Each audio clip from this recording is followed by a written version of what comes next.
KP ఉత్తరం రాయటంతో 20 ఏండ్ల తర్వాత సుధాచంద్ర భూమి కోసం ఆ ఊరికి వచ్చి ఉంటుంది.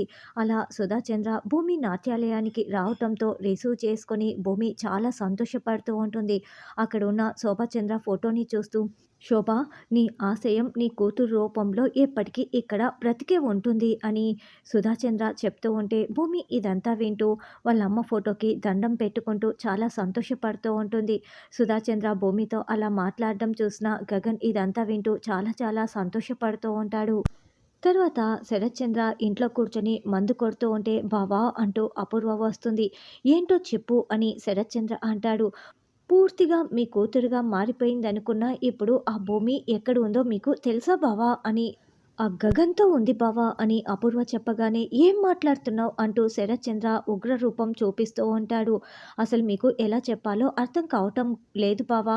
శోభ అక్క కోసం పెట్టిన ఆ నాట్యాలయంలో ఆ గగన్ గారితో కలిపి ఆ పవిత్రమైన చోట ఇద్దరూ కలిపి సరసలాడుతున్నారు అని అపూర్వ అబద్ధాలు చెప్తూ ఉంటుంది. దాంతో వెంటనే శరత్చంద్ర రివాల్వర్ తీసుకొని కారులో బయలుదేరి వస్తూ ఉంటారు. ఇంకోవైపు భూమి నాట్యాలయంలో గగన్ తకదిమి తకతై అని తాళం చెప్తూ ఉంటే అక్కడ ఉన్న వాళ్ళు నాట్యం చేస్తూ ఉంటారు. ఆ నాట్యాన్ని చూసి సుధాచంద్ర చాలా ముగ్ధురాలుగా అయిపోయి చూస్తూ ఉంటుంది. అలా సుధాచంద్ర చాలా సంతోషంగా చూస్తూ ఉండటంతో భూమి మరింత సంతోషపడుతూ ఉంటుంది.